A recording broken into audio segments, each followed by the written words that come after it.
immune itu yang dicari. Alright, dan kita akan melihat seperti apa nantinya untuk performance yang akan diberikan oleh Aurora Turkish ya. Aku penasaran ya, karena apakah mereka akan bisa melakukan perlawanan?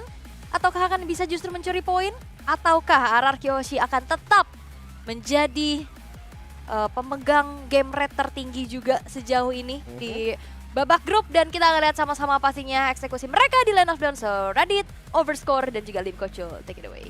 Terima kasih banyak Aul, dan kita akan segera melangsungkan match pertama antara Aurora Turki versus RRQ Hoshi, di mana match kali ini menjadi match do or die dari Aurora Turki. Satu kesalahan atau satu kekalahan akan membuat mereka tereliminasi. So, kita akan ngelihat mampukah mereka mengalahkan sang raja dari segala raja. Killing spree Sutsujin. Ya ini yang gue tunggu-tunggu sih, Lucas killing spree. Karena ketika menggunakan Vector sayang aja gitu kan, dia nggak pakai killing spree untuk chain killnya. Dan jujur, RRQ harus bisa nih seenggaknya pegang tempo kendali di awal, jangan sampai fall off juga. Inspire untuk Matilda, cooldown yang lebih cepat untuk talent pertamanya. Ternyata kalau detail masih standar lah, masih klasik dari Emblem juga. Dan rotasi cepat. Oke, tapi kali ini Rins yang terkena first blood. Rotasi cepat dari Apex 47 yang memang membuahkan hasil maksimal. Apakah ini udah mulai tanda bahaya juga untuk RRQ, karena lagi-lagi setup mereka bakal sedikit keganggu untuk di turtle? Kayaknya bakal lumayan bahaya, tapi nggak sampai yang signifikan banget karena levelnya juga masih bisa untuk catch up lagi. Tinggal ditahan sedikit atau di delay dulu kan untuk beberapa waktu sampai Rinsnya akhirnya ngejar. Tapi mungkin untuk Rins nggak boleh terlalu ini kali ya, jangan terlalu sering trading damage juga.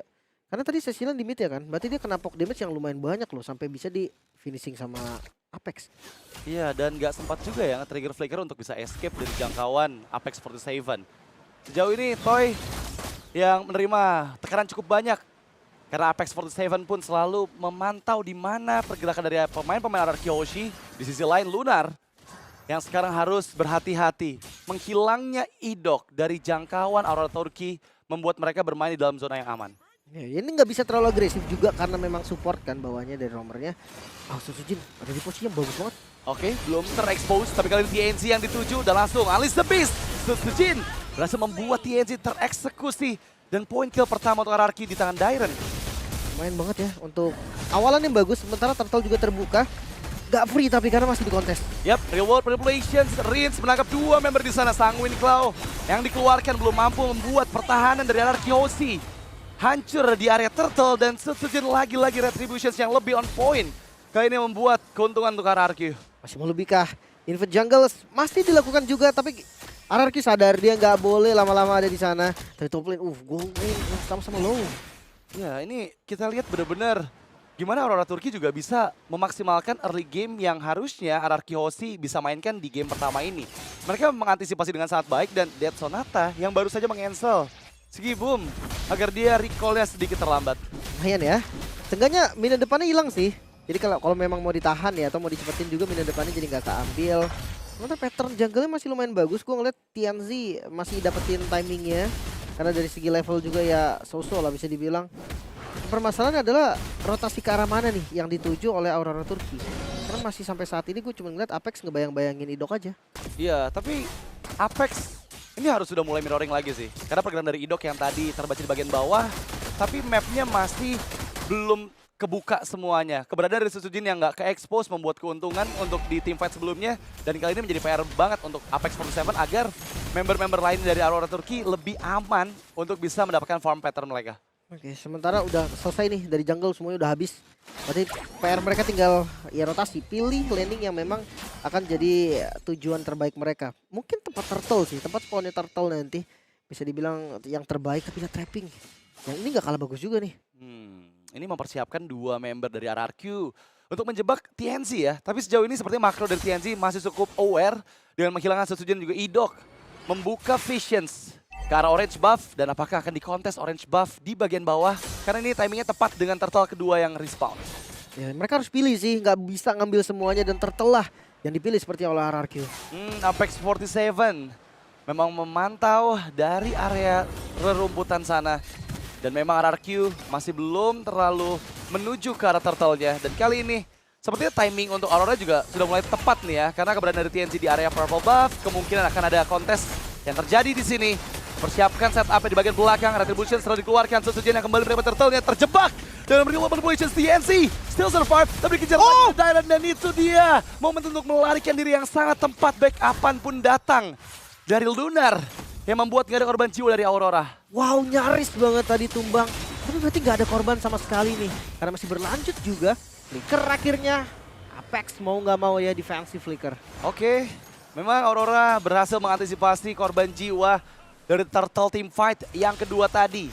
Tapi Anarchy Hoshi, mereka belum stop untuk menekan laning atas dari Aurora. Kali ini dengan hadirnya 4 player, masih bisa dibendung memang dengan minion yang sudah langsung di-clear. Tapi lihat bagian bawahnya, gimana Sujin berhasil memainkan macro play-nya, membuat dorongan juga ke arah turret bottom lane. Ya pasti ya, kalau udah menit 5, sinyal dari XP-Lane yang akan join. Jungle-nya akan ngisi lane-nya.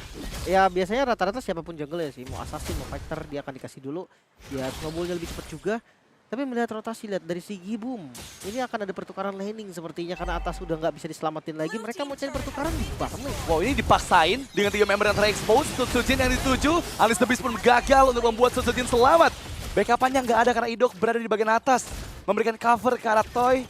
Dan lagi-lagi memberikan space sebanyak mungkin sehingga bisa saja lebih dari satu outer turret dihancurkan. Lunar dengan Yoji mid-nya. Oke, mencoba untuk mengcover mid lane outer turret tapi terjebak. Lunar down. Begitu mudahnya Toy memaksimalkan efek immobilize dari reward manipulations. Dan sekarang memang masih bisa mempertahankan outer turret mid lane, tapi ya Anarchy Hoshi mereka lebih banyak mendapatkan keuntungan meskipun lihat dari gold gap-nya tadi sempat dipegang oleh Aurora juga. Ya. Bahkan kalau kita ngelihat dari point kill-nya ya, ini minim banget sih dari mereka berdua maksudnya. Dari 6 menit game yang udah berjalan. Hanya 2 point kill untuk masing-masing tim. Goldnya pun tarik ulur yang memang tipis banget under 1000 gold. Secara nggak langsung vision dari RQ akan terbuka kalau memang midnya bisa dihancurin. Ya, tapi mampukah Aurora mempertahankan mid lane atau turret mereka? Karena kali ini dengan objektif yang sudah hadir, kita bakal lihat gimana Anarchy Hoshi setup mereka ini jauh lebih matang. Berhasil menghindar range-nya, flicker yang sangat baik. Tapi lihat retribution yang lebih on point dari Sujin mendapatkan keuntungan. Kali ini Lunar pun down. Sujin mengamuk. Berdalam mode beast, dia mencoba untuk melindungi belakang ke arah Dairon dan langsung Dairon yang menuju tepat sekali karena Rosa mendapatkan poin kill kedua. Menghancurkan atau turret, Sigi Boom ter-expose. Masih bisa menghindar dengan sprint. Tapi ya, momentum Dairon ke lini belakang sangatlah mahal untuk Anarchy. Ya, walaupun eksekusinya tadi kurang manis ya, jadi nggak bisa langsung di-clean juga. Seenggaknya tetap didapetin, mid-nya tetap didapetin juga. RRQ 2 keuntungan yang mereka ambil membuat gold mereka jadi lebih unggul nih. Tapi tetap masih sama di angka yang menurut gua angka-angka yang nggak jauh gitu kan. 1000 sampai 2000 gold tuh menurut gua masih bisa dikejar dengan satu buat team fight bahkan. Yoji. Dan bahkan sekarang lihat gimana Lunar coba untuk follow up karena Toy. Rajin Size of Flicker masih gagal dari efek 47. Dan Idok kali ini mengcover Toy yang masih berhasil memberikan efek membuat TNC selamat. Dan itu dia Toy selamat. Dan bahkan mencoba untuk di-cover balik setup yang dibalaskan oleh Anarchy Hoshi mendapatkan Lunar dengan fist break yang dibuka.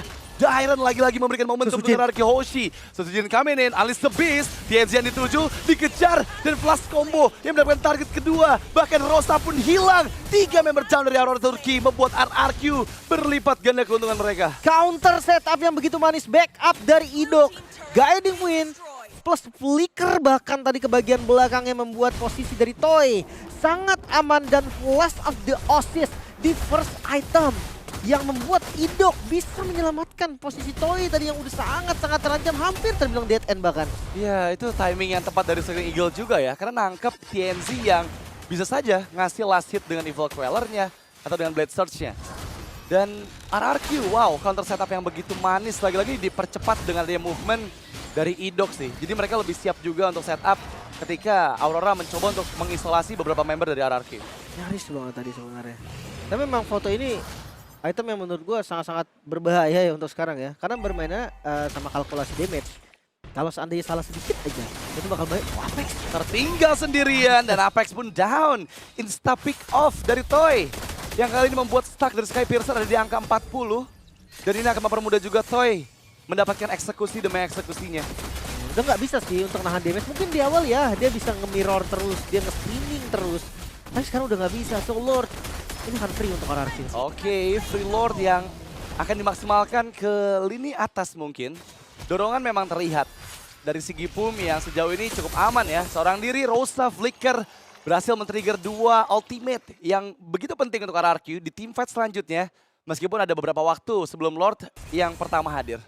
Circling Eagle tadi ya. Lumayan sih reward manipulation ini gue dulunya kan lumayan ya, gak cepet banget. Tapi kalau bayarannya flicker menurutku oke. Gak ada flickernya dari Rosa, ini bisa banget ditarget nanti sama Dairon mungkin atau Sutsujinnya ke belakang. Karena lumayan pede kan, ada Guiding Wind yang bisa nge-backup nantinya. Jadi jangan sampai nggak dimaksimalin juga. So untuk Lord yang pertama memang gak tebel Lordnya, cuma tetap jadi ancaman bagi Aurora Turki. Iya, mereka mengancam dari banyak sisi sih. Karena lagi-lagi dengan Lord yang bergerak di bagian bawah sekarang, Susujin memberikan space untuk teman-teman RRQ Hoshi bisa mendorong laning lainnya. Dia shown seorang diri, dia percaya diri banget. Cover yang cepat dari Idok akan mempermudah juga Susujin untuk escape. Tapi jangan lupakan Lord yang di slow push ini akan memberikan lebih dari 1 super wave minion yang bisa dimanfaatkan oleh RRQ. Lihat itu dia. Nggak bisa maju juga sebenarnya Aurora Turki. Mereka masih punya pasif dari shield. Best turretnya masih aman untuk mid lane, tapi seenggaknya udah ke-trigger. Bawahnya ini loh. Ini yang akan ngeproduksi super minion terus. Ini bakal jadi ancaman. Makin lama untuk Aurora. Oke, super wave minion ketiga sudah Wah, mulai ke-trigger? muncul. Pasif. Ter-trigger pasif di bagian bottom lane dan membuat keuntungan dan Dairon! Fist break dan juga flicker yang dikeluarkan membuat 3 member terjebak dalam ring berpulasi ditabrak dengan Circling Eagle. Dan Oh my Susujin masuk. 1 member hilang, Apex 47 down, Rosa hilang, double untuk Toy. Susujin still survive. Kali ini triple kill looking for Maniac. Dan 1 momentum Savage! Toy menutup game pertama untuk RRQ Hoshi. Wow, itu dia Savage penutupan. RRQ Hoshi membuktikan kalau mereka gak akan kasih kendor sama sekali.